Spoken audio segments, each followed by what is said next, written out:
left Peru and sailed to England alone. There he met the Browns and they took him home. Now a new life has begun. He's Windsor Garden's favorite son, 'cause he always does his best to help everyone. When a problem appears, he never misses a beat and always finds a way to land on his feet. Has his very own unique point of view. Looks at everything as if it's brand new. He is friendly and polite, and he tries to do things right, but he gets in sticky messes just the same. He's curious and speaks his mind, but trouble's never far behind. It's Paddington Bear, he's one of a kind. I'm Paddington Bear.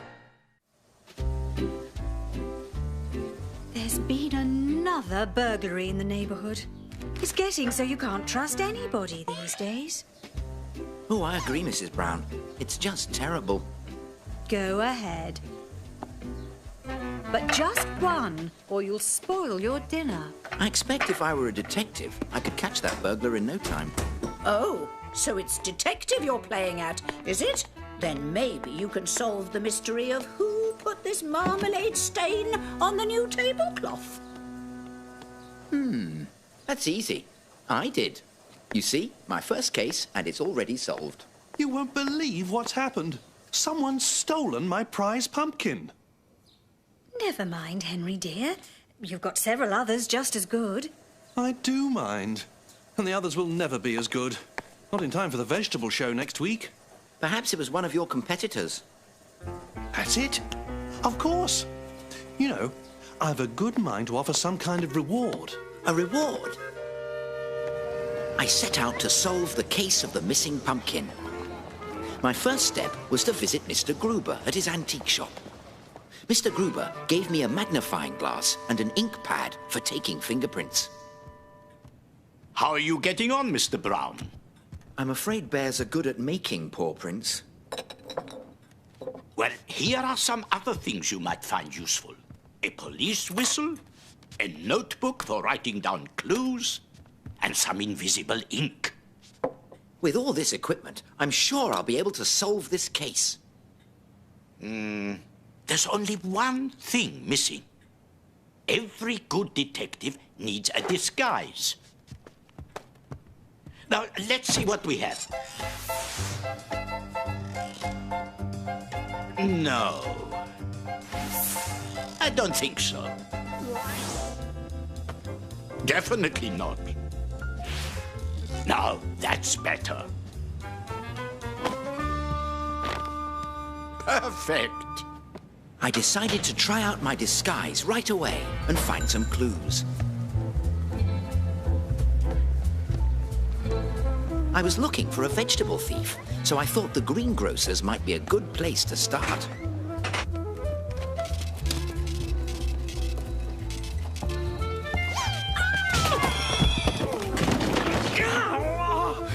Excuse me, but have you noticed any missing pumpkins lately? The greengrocer wasn't very helpful, but then I remembered something Mr. Gruber said. The criminal always returns to the scene of the crime. I had a perfect view of the back garden from my bedroom window. So that night, I lay in wait.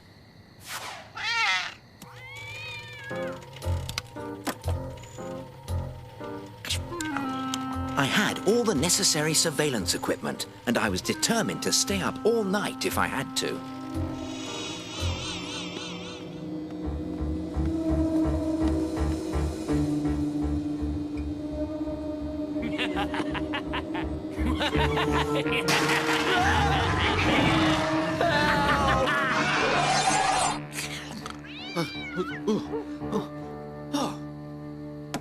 That's when I noticed something strange. When I flashed a light at the neighbor's house, someone flashed back. But the neighbors were away on holiday. It seemed very suspicious, so I decided to investigate. I knew where to find the key because Mrs. Bird was taking care of the plants while the neighbours were away.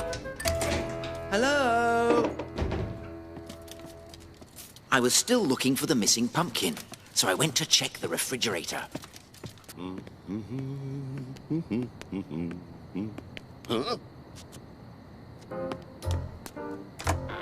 I found cucumbers and tomatoes, but no pumpkin.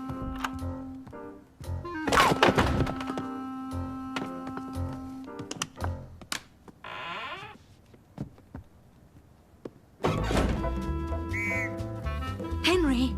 Henry, wake up! I think I just heard a police whistle. I caught him! I caught the burglar! He's inside! I've got him trapped! No, slow down. Who's trapped? The burglar! I put a chair under the doorknob so he can't get out. Hey! Let me out of here! There is someone in there. Careful, he's probably dangerous. You just let us worry about that. What's going on? Right. Someone's got some explaining to do.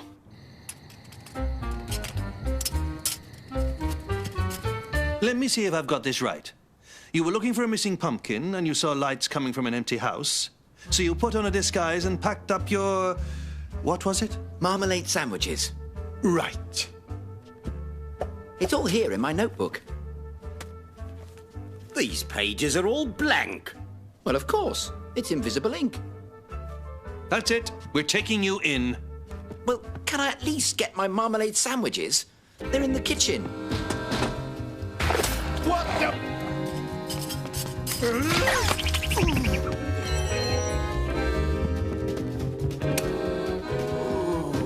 The super is never gonna believe this one. What a story. Trust Paddington to catch a burglar with marmalade sandwiches. Well, I'm just glad it's over. But what about my pumpkin? Oh, I solved that case as well. You did? Of course. It was you, Mrs. Brown. You took the pumpkin. What? Oh, it's true, Henry. I'm sorry. I took the pumpkin by mistake. I didn't know you were going to enter it into the vegetable show. But how did you figure it out, Paddington? Simple. Last night, you made pumpkin pie. So you see, Aunt Lucy, I solved the case after all, although Mrs. Bird confiscated my fingerprint pad. But not before I made one last paw print.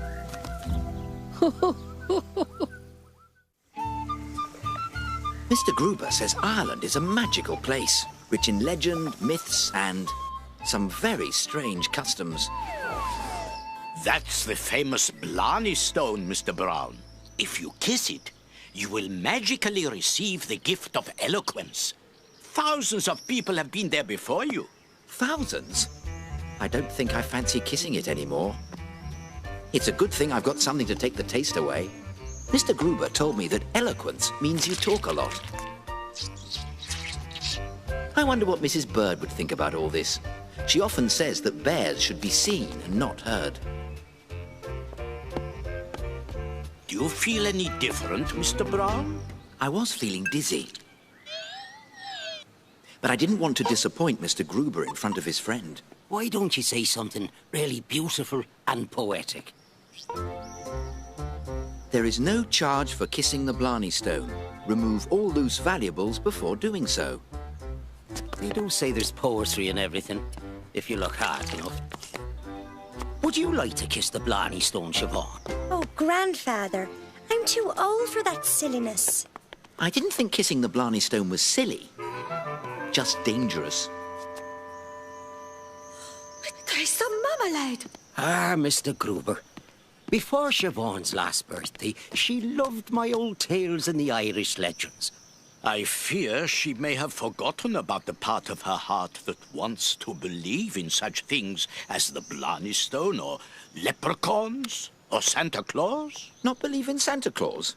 Mrs. Bird takes me to see him every Christmas. I wish there was some way to make Siobhan remember. Oh. Well, let's go home for supper. And I'll tell you a wonderful story about a leprechaun. Great!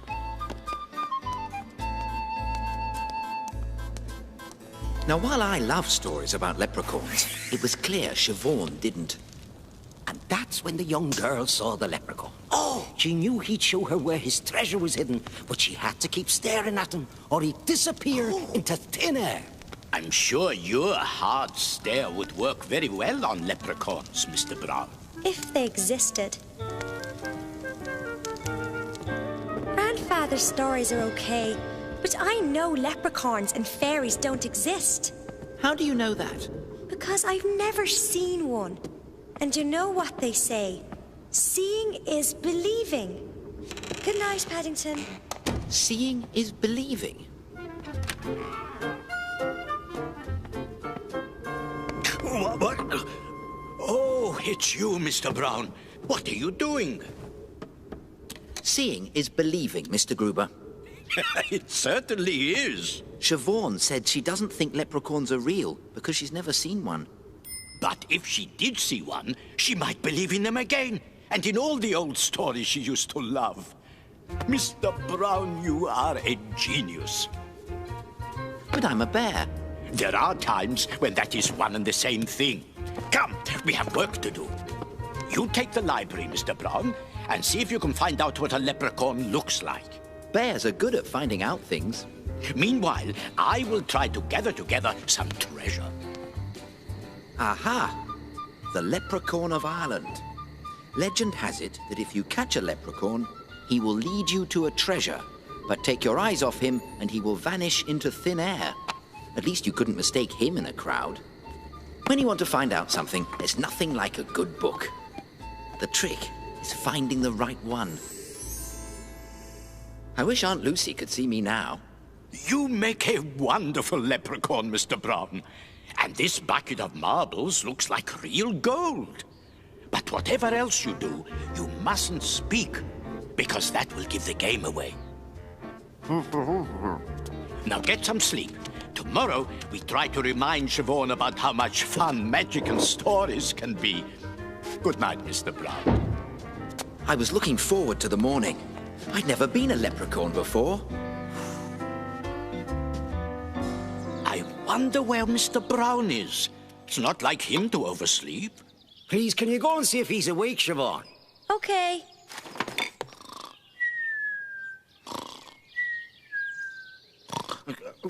Oh, I overslept. I hope I'm not too late to be a leprechaun. Paddington! Hey, what's been going on? I see you, Paddington. Hey, nice trick. I didn't know bears were so fast, but I bet I can still catch you. You're not a leprechaun, you know. It was really Mr. Brown's idea. He just needed a little assistance here and there. That's a very convincing costume. If I didn't know better, I'd think he was a real leprechaun. Ha! There you are. Back so soon, Mr. Brown? But I've only just begun, Mr. Gruber. It's nice to see you are taking your role seriously. You were very convincing before. I didn't know what Mr. Gruber was talking about. Where did he go? Where did who go, Siobhan? Paddington. He was in the library just now playing tricks, pretending to be a leprechaun. In the library? Here's our leprechaun and his treasure. Yes, but I wasn't in the library nor the kitchen before now. I've only just woken up. Being a leprechaun makes you hungry, especially if you haven't had breakfast. But if that wasn't you in the library... Or in here, then who? A real leprechaun. Look! Where did he go? Out the window. But I'm sure I left it closed. He's gone. Do you think it was a real leprechaun, Mr. Gruber? I'm not sure, Mr. Brown. But this will certainly make a great chapter in my book, The World and Its Wonders. To think, thanks to Paddington, I've seen a real leprechaun. And seeing is believing.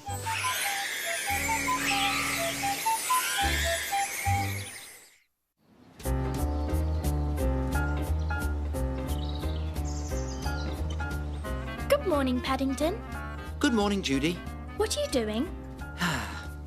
Do you remember the radio contest I entered, Judy? Well, the winner's supposed to be notified by this morning's post. There, Paddington. There'll be other contests you can... What's this? A letter addressed to Paddington Brown. Dear Mr. Brown, for correctly answering Lima as the capital of Peru, you have won tickets to the new play No Daughter of Mine, starring Cecily Bloom. A play! Cecily Bloom. I haven't seen him on stage since I was a schoolgirl. Oh, he was so handsome. Was is right. He's a great old bear of a man now. Oh, old bear? I suppose he does look a bit like my uncle in Darkest Peru. Not enough cheese. How am I to remember my lines when fed such meagre fare? Yes, well, maybe we should go over some of those lines, Cecily. Now, your first line is, my daughter has yet to return. Oh, how I hate opening nights. I'd seen pictures of theatres before, but I'd never been inside one. I couldn't wait to see the stage. Although it looked as if I might have to. This is much better. It's lucky bears have good eyesight. You can use those opera glasses. They're only 20p. 20p for a pair of opera glasses is very good value. They'll be handy for watching television at home. You don't get to keep them. You put them back when you leave. What? Shh! But 20p! My marmalade! Oh! Sandwich! My sandwich daughter... my daughter has yet to return. Her mother will be heartbroken. Marmalade! Her marmalade will be heartbroken. Her mother will be heartbroken. Don't worry, I have another one. Oh, Father, please let me stay. Please let me stay. No! No! Fancy Cecily turning his own daughter out into the cold. He's ignoring my hard stares. Perhaps it's because I'm using these opera glasses. Don't you worry, Judy. Mr. Brown would never treat you like that. Shh! There was only one thing to do. I had to tell the man that it wasn't his daughter's fault. She just made a mistake. And I'm a bear who knows about making mistakes. Oh, Father! Don't worry, Miss Bloom. Wait until I speak with your father. My father? Oh, you mean Cecily. He'll be off at the end of the act. Oh, why am I forced to do this thing? There must be a way to change these circumstances. But she, my only daughter, has disgraced and besmirched the family name. I'll just wait for Cecily to come off stage and then tell... What?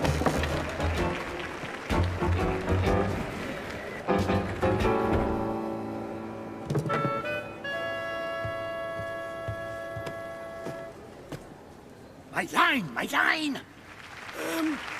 I have cast my daughter from my home. May her cursed soul forever roam. Why is Paddington on Cecily's I bed? have cast my daughter from my home. May her cursed soul forever roam. You are a nasty man who should... A ghost! A ghost? Where?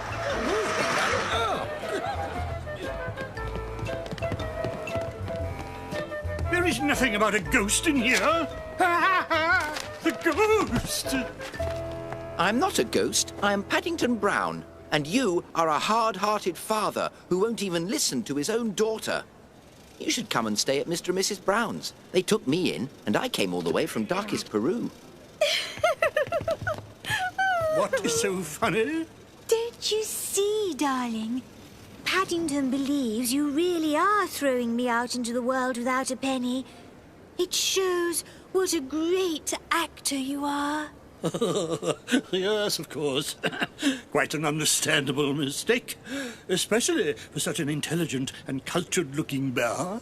You see, darling, we were only acting, but I shall always remember the brave bear who came to my rescue. Cecily, how about if... I'm so sorry, Cecily. You see, Paddington tends to get a bit carried away.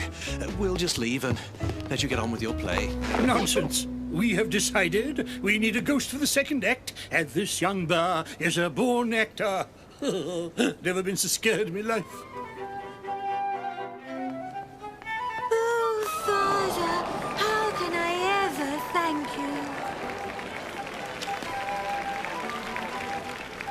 Don't thank me. Thank the ghost. The ghost! Ladies and gentlemen, I'd like to introduce you to someone who has reminded me of the power of the theatre and frightened me into remembering all my lines. Paddington Brown. Oh, I love opening nights. And so do I, Aunt Lucy. Cecily even gave me this autograph picture, which I am sending to you. To Paddington, from an old bear to a great one. Oh, Paddington, mi orso magnifico!